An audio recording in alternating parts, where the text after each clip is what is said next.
They had a chance to do something a while ago, and it didn't work out, and we did Midnight Hammer. I don't think they want that happening again, but they would like to negotiate. We are negotiating with them right now, yes. Mr. President. Where will the meeting be? It seems like I can't tell you that. Okay, thank you very much. Very important day. We have a lot of important days, but I'm thrilled to sign the Consolidated Appropriations Act to immediately reopen the federal government and fund the vast majority of operations through the rest of the fiscal year. I want to thank, and I have a list here because the list is growing all the time. Everybody wants to be a part of this, so I think I'm going to read the names. I think you deserve to have your names read, and if I don't read any, just raise your hand and let's have it. But I have to start with Speaker Mike Johnson, who's done an incredible job, done really an incredible job, and we appreciate it. Tom Cole, Ronnie Jackson, Buddy Carter, Stephanie Bice, Ken Calvert, John Carter, David Joyce, Steve Womack, and on Steve Womack, I just, where's Steve? Right here. Where's Steve? Right behind you, Mr. President. Come here, Steve. I want to just say he had a rough week or so, right?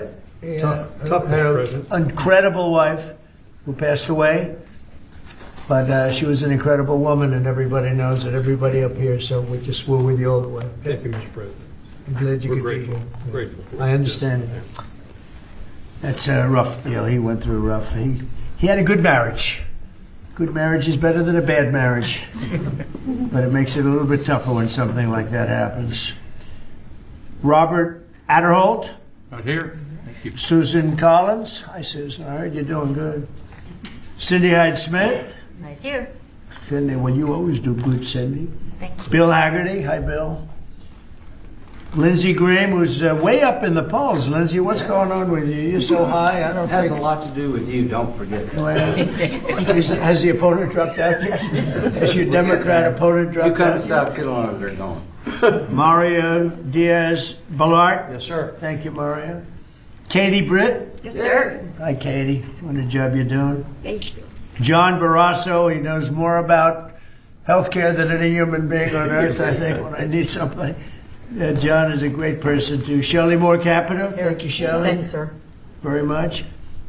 Hal Duncan, Associate Director of the Legislative Affairs. Thank you, Hal. Great job. And Susan Ross Avison and Betsy McConnell, they were really instrumental and they really worked hard. So I want to thank you all. I don't want to, anybody I didn't mention? Oh boy, that'd be nice, because it's a little embarrassing when they stick their hand up. I think to just be quiet is probably easier, but I'm glad, I'm glad we got you in because you really have worked hard. This bill is a great victory for the American people. Instead of a bloated and wasteful omnibus monstrosity full of special interest handouts, we've succeeded in passing a fiscally responsible package that actually cuts wasteful federal spending while supporting critical programs for the safety, security, and prosperity of the American people.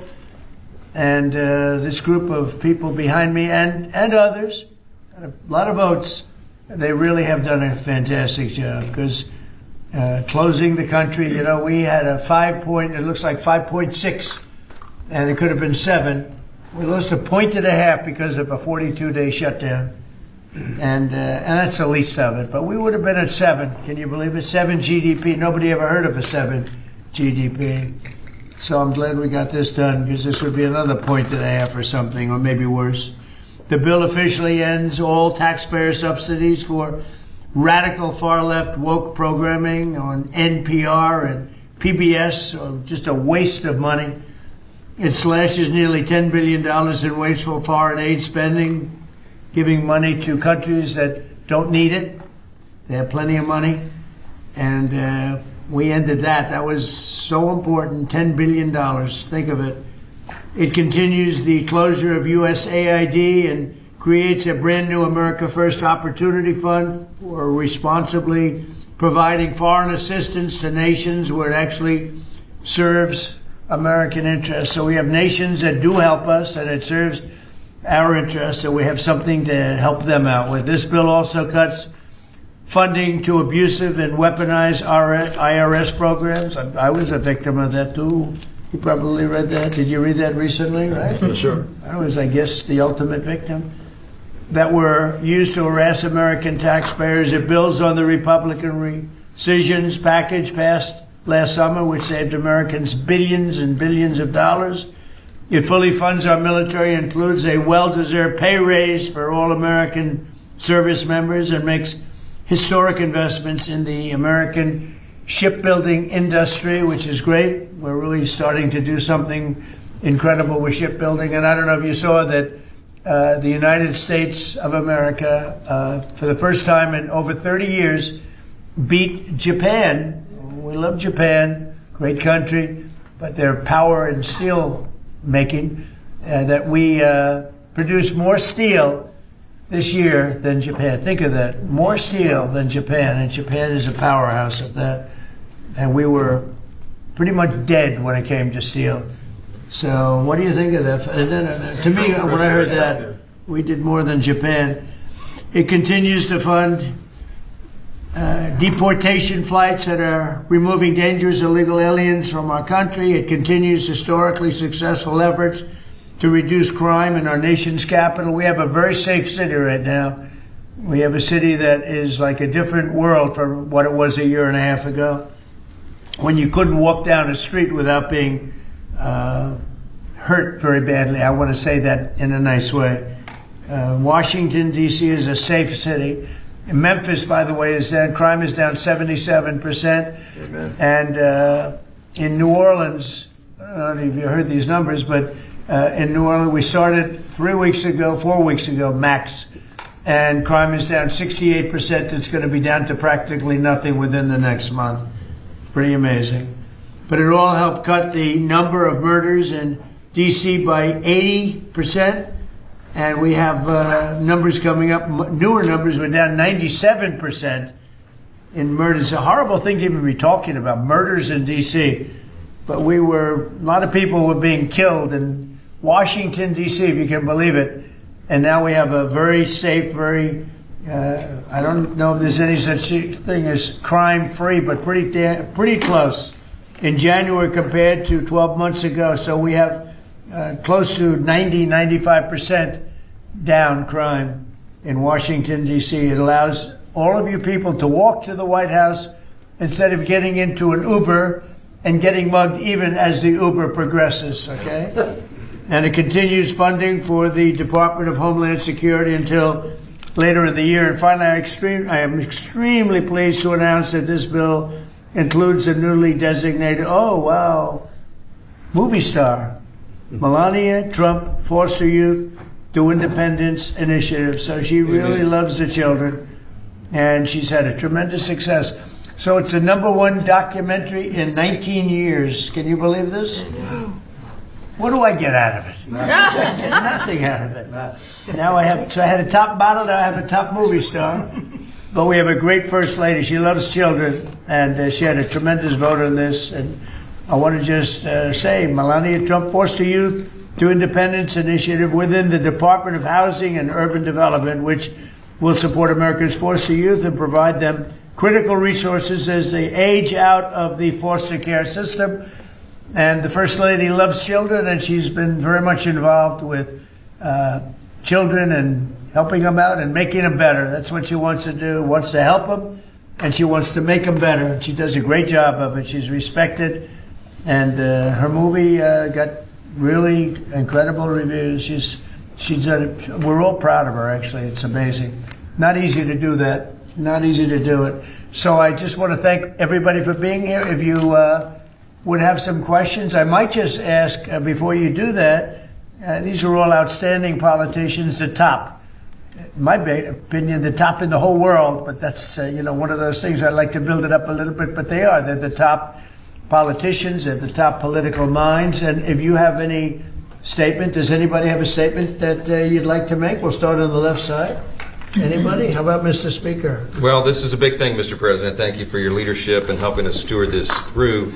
For a long time, we wanted to get back to regular order in the appropriations process. And you're standing up here with the best appropriators in the business and have served it many years. And we forced the muscle memory back. We're getting back to that regular order process. 12 separate appropriations bills. We've gotten them to your desk, and this is a big thing. It seems like a small thing, but it's a big thing. And we're spending less money year over year, and with all the innovations and things that you said there, this is good for the country. And America is back. The hat is appropriate. It's the right slogan. This is a new hat. We just came out. America is back. Look, CNN's thrilled. Look at her. She's never smiles. I never see her smile. Someday I'll see her smile.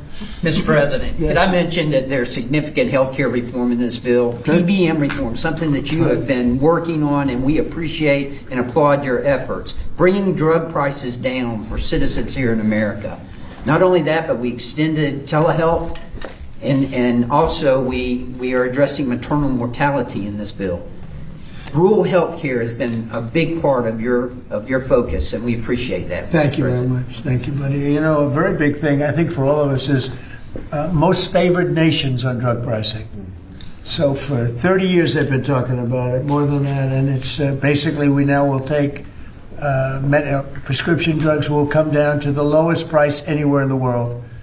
So if a country is selling a pill for $10 and we're selling it for $130, which is not much of an exaggeration at all, we were paying the highest drug prices anywhere in the world. Now we'll be paying tied with the lowest price. It's most favored nations. We will have the lowest price anywhere in the world. So a pill that was for $130 will be down to $20.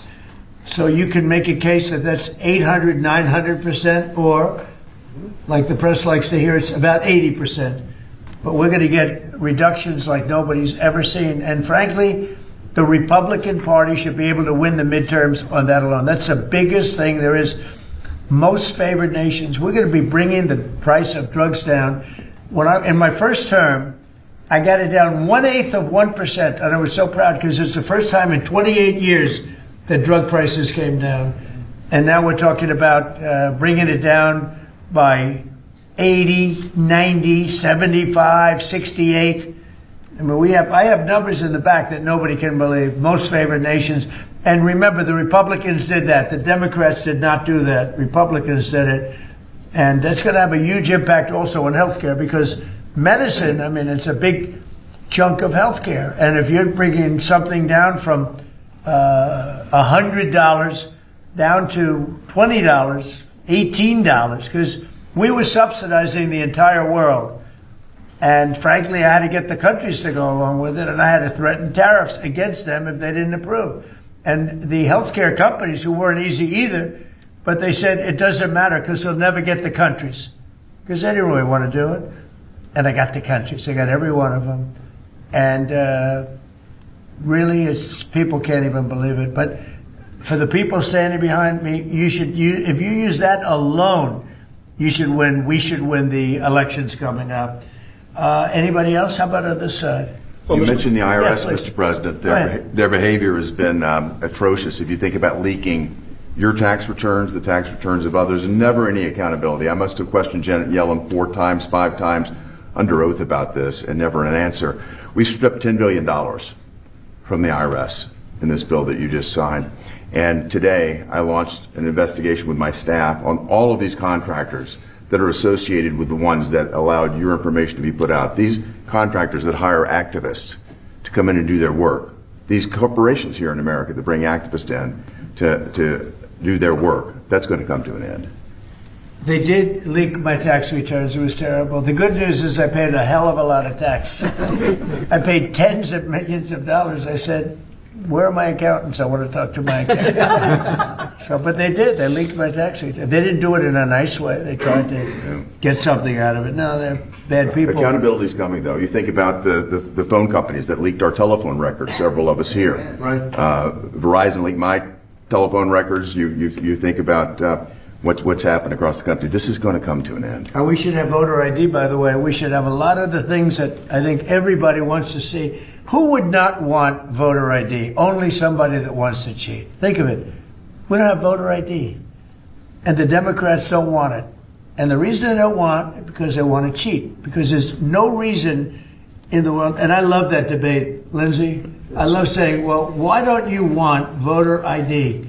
And you watch them say, I don't know, I just Make can't. them vote. No, it's a terrible thing. So anyway, anybody else? Well, Mr. President, you Please. said you wanted to make America safer and more prosperous, Right. and we have done it. More prosperity means more money in people's pockets, and they notice that every time they go to fill up with gas, and they're going to know it when they get their tax returns that this year are going to be at least $1,000, if not more, greater than it's been in the past, and that's a result of the work that you've done with this whole group. And in terms of America being safer, a number of us were at the border 2 weeks ago. The border is secure. No one is coming across, not the 10,000 we saw every day with Joe Biden. And the American people still, in overwhelming numbers, Republicans, Democrats, and independents all say illegal immigrant criminals need to be deported. And Mr. President, you're doing that.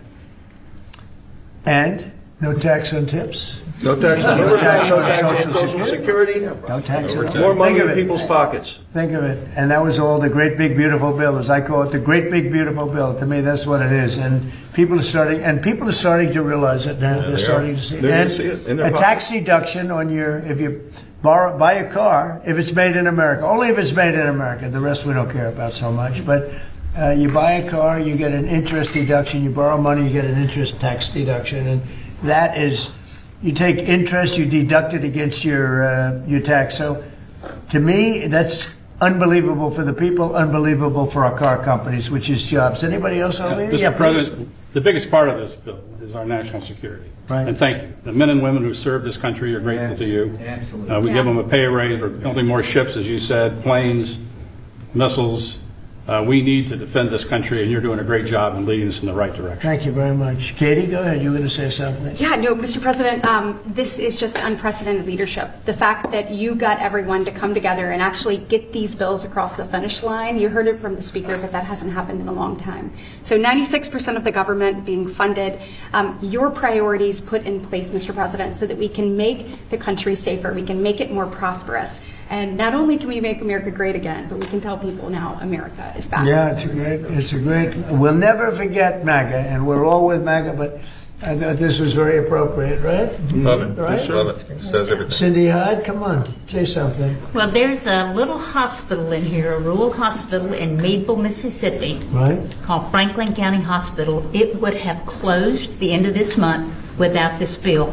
Thank you from everybody in Mississippi, especially Franklin County. And we've covered the rural very well. Nobody ever thought it was possible because we had a lot of opposition from the Democrats, as you know, but nobody thought it was possible. That's great. How about it? Anybody back there? Tom? Best budget for Native Americans ever, Mr. President. Thank you. Appreciate that help. So we'll sign it, then if you would have some questions of anybody up here. Let me just piggyback. This rural America is taken care of in this bill, and I mean, as Cindy says. So thank you for all America, but especially rural America. Thank you. Thank you, everybody.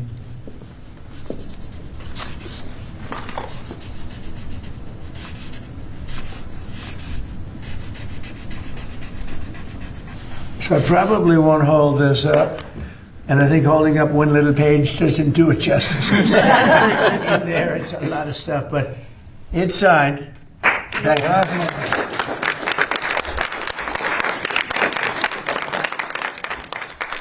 Thank you. On Iran, are the negotiations still happening this week? Yeah. Where will they be? And what do you need to hear from Iran? They're all over, but they are negotiating. They'd like to do something, and we'll see if something is going to be done. They had a chance to do something a while ago, and it didn't work out, and we did Midnight Hammer. I don't think they want that happening again, but they would like to negotiate. We are negotiating with them right now, yes. Mr. President, Where will the meeting be? It seems I can't tell you that. Mr. President, There's more than one meeting. Yep. Mr. President, How was your meeting with Gustavo Petro earlier today, and did you come to any agreement on counter-narcotic efforts? Yeah, we did. We worked on it, and we got along very well. He and I weren't exactly the best of friends, but I wasn't insulted because I never met him. I didn't know him at all. And we got along very well, and we're working on that. We're working on some other things, too, including sanctions. And we had a very good meeting. So you did an agreement? I thought he was terrific. He was very good. We got along great. Mr. President, can you give us any update on how the talks also going for potential changes to the Department of Homeland Security. Have you agreed to any specifics? None. Well, we have a secure border. In fact, we have 9 months now where nobody has come into our country illegally. Now, I don't know if I can believe that, because, you go from 25 million people to nobody, but the Democrats do that. They're leaning left, the people that do that report. And for 9 months, they have said nobody has come into it. It is a strong, great border. We do have people coming into our country, but they're all coming in legally. You take a look at that and look at what was going on a year and a half ago on our border, where criminals were coming in, drug dealers were coming in, people from mental institutions were coming in. The worst, they say the worst, I don't even know if I like the term, but the worst of the worst was coming into our country. And now we have virtually our country it's beautiful to see. Even if you go down, some of you, I think, were down there a couple of weeks ago, and you couldn't believe it, right? Because you were there 2 years ago. 10,000 a day. And 10,000 a day. And now you didn't even see anybody. Nobody comes up with saving lives, because nobody comes up. They have to come through the jungles, and they're dying of all sorts of problems, including murder. And we have nobody coming in, and we're getting people out. That we have 11,888 murderers who came into our country. We're getting them out. We're getting them out fast. And the only place where there's a little bit of a problem, and I will tell you this, Minnesota, their crime, because of us, because we've taken out thousands of criminals, their crime is down. Not because of anybody else, it's because of us. Their crime is down. But all over the country, wherever we're involved, we're getting criminals out of our country, and the crime rate now is the lowest it's been since 1900. That's 125 years. And that's despite the fact, with an open border stupid policy, 25 million people, in my opinion, came into our country. And many of those people should not have been allowed to come into our country. On Ukraine, Mr. President, yesterday you were talking about how Vladimir Putin had agreed to a pause during the cold weather. Overnight, those attacks have started up again. I know. It was Sunday. It was Sunday to Sunday, and it opened up, and he hit him hard last night. No, he agreed. He kept his word on that. It's a lot. 1 week is, we'll take anything, because it's really, really cold over there. But it was on Sunday, and he went from Sunday to Sunday. Are you disappointed he didn't go further? Or go I would like him to. I want him to end the war. I spoke to him. I want him to end the war. Mr. President, what exactly did you mean when you said that you should nationalize elections, and which 15 states are you talking about? I want to see elections be honest, and if a state can't run an election, I think the people behind me should do something about it. Because, if you think about it, a state is an agent for the federal government in elections. I don't know why the federal government doesn't do them anyway. But when you see some of these states about how horribly they run their elections, what a disgrace it is, I think the federal government, when you see crooked elections, and we had plenty of them, and by the way, we had them last time, but go to 2020 and look at the facts that are coming out. Rigged, crooked elections. If we have areas, take a look at Detroit, take a look at Pennsylvania, take a look at Philadelphia. You go take a look at Atlanta, look at some of the places that horrible corruption on elections. And the federal government should not allow that. The federal government should get involved. These are agents of the federal government to count the votes. If they can't count the votes legally and honestly, then somebody else should take over. But the Constitution says it should be states that administer elections, Mr. President. Yeah, they can, you know what? They can administer the election, but they have to do it honestly. Are you open to negotiating on warrants when it comes to ICE? This is an ask from Senator Schumer. Meaning? Requiring search warrants for ICE and immigration officials. I haven't even thought of this. I'm not thinking about search warrants. Yeah, Lindsey Graham is going to answer that. No, makes no sense. If we have to get a search warrant to get 15 million people out, Schumer's telling me he doesn't want them out. It's the most ridiculous idea. They do have some good ideas, I think. But I've got a better idea. It's your idea. In sanctuary cities. On immigration, I know what I'm talking about. I've got the scars to prove it. Y'all are playing like Biden didn't exist. Y'all won't tell the American people about Laken Riley. It's a one-sided debate. For 4 years, our border was obliterated. They let them come in by the tens of millions, and they want to go back that way. We're not going. So, Mr. President, stick to your guns. If you got reforms that make ICE better, more professional, talk to me. But you should embrace what I'm suggesting. As long as 12 states have sanctuary policy, they'll keep coming. Unfortunately, you won't be president forever. These magnets of illegal immigration have to go.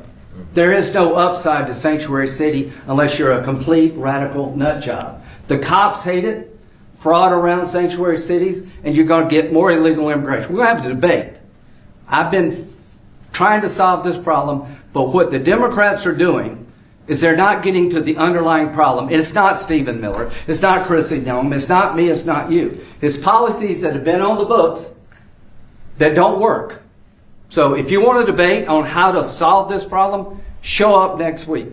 I'm going to take President Trump's idea that it's time to end the insane policy of sanctuary cities. We're going to take it to the floor and we're going to vote, and people in November are going to get to see who they trust to keep the border secure. Schumer or Trump? I'm with Trump. Mr. President. And by the way, I hope you're going to press that very hard. And the other thing, we are not, well, we are with you. I think everybody's with you. It's a sanctuary for criminals. That's who it is. They could make our lives so much easier. All they have to do is hand over their criminals, hand over people that came into our country illegally that are murderers, that came out of jails, that came out of mental institutions, that are drug dealers. I can't believe in Minnesota that they want to have murderers walking all over the streets. I just don't believe it. Maybe somebody says it's good politics. I don't think it's good politics. I think it's really bad. The other thing we can't lose sight of is you probably have in Minnesota, and it's worse in some places like California, $19 billion in fraud. And we're going to find out, we're very deep into that investigation. But we're not going to forget that. A lot of people think that a lot of this nonsense that's going on is to try and, hide what's going on with respect to the fraud. They have at least $19 billion. You're hearing 9. Now I'm hearing it's 19, and it's probably much more. So it's they talk about incompetence. I think it's not incompetence. I think it's just pure fraud. These are dishonest people. They're bad people. I think they hate our country, and we're going to get to the bottom of it. But don't let this hide the fact that you have tremendous fraud. And, if we find the fraud in this country, you'll have a balanced budget without even cutting anything. You'll literally have a balanced budget. Yeah, please. Mr. President, are you planning to work with President Petro to fight guerrilla groups and terrorist organizations in Venezuela? Well, they want me to do that, and we will. We're getting along very well in Venezuela with the leadership. Very, very well. We took in 50 million barrels of oil. It's right now heading to Houston. And we're getting along very well with them, but we're going to work with them, yes. Mr. President, months ago you had in your office here Peter Mandelson, the British ambassador. You were shaking hands with him over a trade deal. He's today been forced to resign from the House of Lords, the upper house of the British Parliament, over his links to Jeffrey Epstein. Just wondered if you had any reaction to that, since obviously he was here before. I didn't know about it, but I really don't know too much about it. I know who he is. It's too bad. Yeah, speaking of Epstein, I will say this. A reporter named Wolf and Epstein conspired. This just came out yesterday in the millions of pages of documents, how crazy this is. Conspired against me in order to fight like hell to make sure I lose the election. That's the only thing that was mentioned about me. Now, about Democrats, some really bad stuff. But about me, that Wolf, whoever Wolf is, he wrote a couple of books, and Epstein conspired against me. Did you know that, Mr. Senator? Did you know that? They conspired against me so I lose the election, or worse. So that takes care of Epstein as far as Trump is concerned, but you got a lot of Democrats out there that are very much involved with Epstein. But I'll be honest with you, you got to get back to running the country, too. Millions and millions every week. When Epstein was alive, nobody cared about him. When he's dead, they care about him. But it's really a Democrat problem. It's not a Republican, it's a Democrat problem. The only problem Republicans have is that we have to get back to number one, running our country, and then number two, very importantly, letting the public know what a great job we're doing. We have the greatest economy in the history of the world. We have $18 trillion being spent.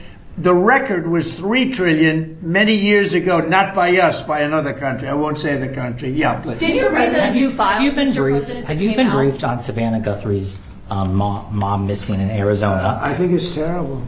Would you commit to more federal agents, like helping out on the search? Sure, I would. I'm going to call her later on. I think it's a terrible thing. I always got along very good with Savannah.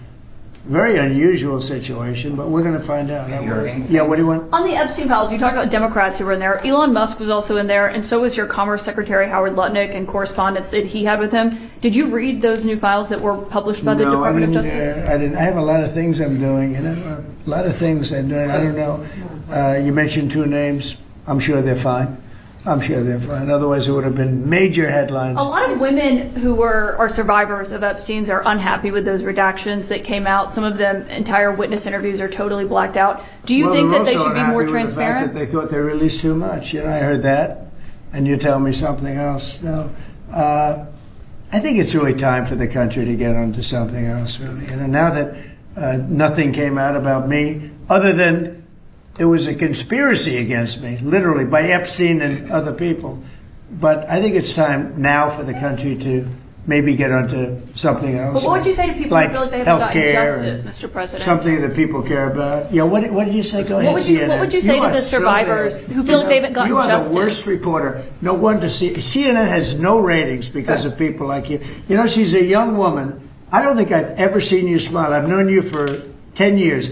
I don't think I've ever seen a smile on your face. I'm asking you about survivors. You know why? You know why you're not smiling? Because you know you're not telling the truth, and you're a very dishonest organization, and they should be ashamed of you. These are survivors of a sexual abuse of health care. And the bill that was just passed does not include your health care savings account. So this is a question for you and maybe for Mr. Speaker as well. I'm so proud of the health care savings accounts because it's going to happen. And hopefully, instead of insurance, and I hope this happens, and I hope you guys can do it, let the insurance companies not do quite as well. You know, they're going up 15, 16, 17, 100%. Think of it.